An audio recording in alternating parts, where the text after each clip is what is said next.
Welcome to the Explainer. You know, we love taking complex D&D mechanics and mashing them up with actual play data to see what happens. Well, today, we've got a wildly high-stakes, optimized what-if scenario for you. We're going to take an absolutely lethal combat encounter from a real tabletop game and just drop the sheer, unadulterated power of the new 2024 D&D rule set right in the middle of it. If you've ever wondered just how far the power ceiling has shifted lately, oh man, you are going to love this. So here is the big question. Could a single, completely solo monk actually outperform an entire four-person adventuring party in a lethal prison break? We're going to test exactly that.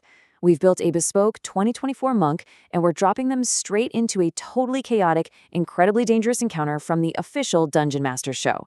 We're talking a round-by-round comparison here. Survival, damage output, the whole shebang. 4 players versus 1 highly optimized martial artist. Let's get into it.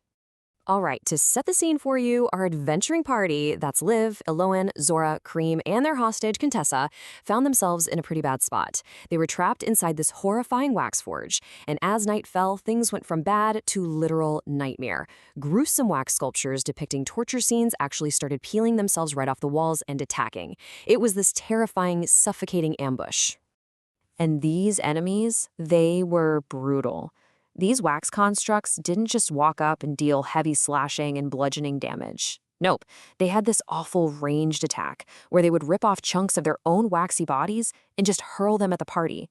When these globs hit, they dealt up to 10 points in damage, but worse, the hot wax instantly hardened. It reduced the target's speed by 10 feet and threatened to just encase them entirely. It was an absolute action economy killer. But enter our solution. And this right here perfectly illustrates the glow up in the new rules. We're looking at a completely optimized solo warrior of the elements monk, built fresh out of the 2024 Player's Handbook. Now, I know the 2014 iteration of the monk was, well, let's face it, famously underpowered.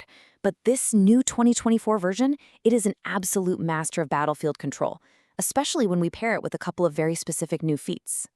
So we are equipping this monk with 2 feat from the Heroes of Farron's sourcebook, Zentrum Ruffian and Zentrum Tactics. Tactics is the big one here, because it unlocks this devastating reaction called Retaliate. Basically, if any creature within 5 feet actually manages to hit you with a melee attack, you instantly get a free opportunity attack right back at them. It's a classic you hit me, I hit you harder setup. But here is where the math gets completely wild. As the incredibly insightful Tramp Monk pointed out, the 3rd-level Elemental Attunement feature gives this monk a massive 15-foot reach. Your base is 5 feet, right? But the elemental energy extends that out another 10. And it gets better. Whenever you hit and deal elemental damage, you force a strength save. If they fail, you can push or pull them 10 feet. And the kicker? There are literally no size restrictions on this forced movement. None. Okay, let's look at a round-by-round simulation of this prison break. In the actual play, the party kind of panicked. Eloan burned his entire action just retreating up a wall to hide. Cream took an absolute beating and had to cast Sanctuary on himself just to survive the round. But our solo monk? They just stand there and completely command the spacing of the entire room. With a 15-foot reach and the ability to just shove enemies back on every single hit, the monk creates this impenetrable perimeter. Those slow, shambling wax creatures just cannot breach it. And spacing was absolutely crucial here. During the actual game, the lack of distance was devastating. Liv and Cream were taking these punishing hits from jagged chains and wax globs. Cream was getting dragged down by wax familiars, and Liv was getting locked into place, taking bludgeoning damage while losing 10 feet of speed over and over. Basically, the party was just getting pinned down and crushed. By contrast, our monk, they completely ignore being pinned down. For starters, their unarmored movement grants them this massive base speed, making it super easy to just stay out of range. But let's say a wax glob actually does hit. Well, the 2024 monk just uses their reaction for deflect attacks. That reduces incoming damage by 1d10 plus their dexterity modifier plus their monk level. So that crippling 10 damage wax glob, it's instantly reduced to 0. And if there's no damage taken, it completely negates the speed penalty. Problem solved. Now, the real turning point for the actual party came when they realized these wax creatures had a massive vulnerability to fire. The idea spread like wildfire, pun intended. Zora, the wizard, capitalized on it, burning a precious level 3 fireball spell. She rolled 34 damage, which, of course, doubled to a massive 68 points of fire damage, melting 3 of those max foes instantly. Great move, right? It was a great move, but here is where optimization truly outshines standard play. See, a fragile spellcaster has to burn their very limited, high-level spell slots just to get that single burst of damage. But our Elements monk, they've got elemental strikes. For the cost of just one single focus point, the monk can choose to deal fire damage on every single unarmed strike for 10 straight minutes. They can just endlessly exploit that exact same wax vulnerability round after round for virtually zero cost. It's almost unfair. And the sheer volume of attacks is staggering. Think about this. The monk takes the attack action for 2 flaming strikes out of 15-foot range. Then they use a bonus action for flurry of blows to deliver 2 more. If, by some miracle, a wax statue survives, shambles forward, and hits the monk, well, Shentarm Tactics triggers that immediate opportunity attack. And thanks to the exploit opening feature of the Shentarm Ruffian feat, the monk rolls that opportunity attack damage twice. They literally become a self-contained meat grinder. But let's step away from the raw math for a second, because the theater of the mind here is absolutely incredible. It's one thing to read these min-max numbers off a character sheet, you know? It's another thing entirely to picture what this actually looks like in the narrative of your campaign. Because this monk automatically knows the elementalism cantrip and shapes elemental energy, you don't just have to imagine them throwing boring, standard punches.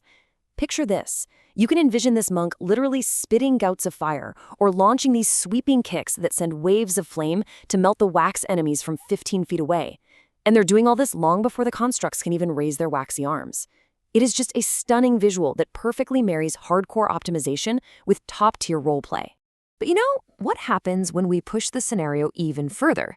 At the end of that actual play episode, the party finally escapes the forge, only to step out into something arguably worse. Night falls and horrifying undead start forming in the mists of Ravenloft. The stakes instantly go through the roof. So the question is, does our solo monk still survive in the demi-plane of dread? The answer is a resounding absolutely. If we pull up the core combat rules for Castle Ravenloft in the 2024 Player's Handbook, we see a crucial mechanic highlighted: vulnerability. Specifically, bludgeoning damage is explicitly deadly to skeletal undead.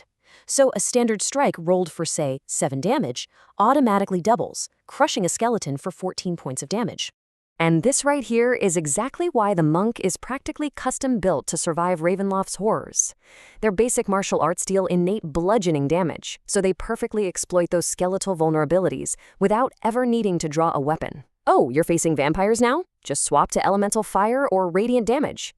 Plus, they have that high unarmored defense and acrobatics to avoid strikes entirely. And critically, at level 10, their self-restoration feature automatically removes the frightened condition at the end of their turn.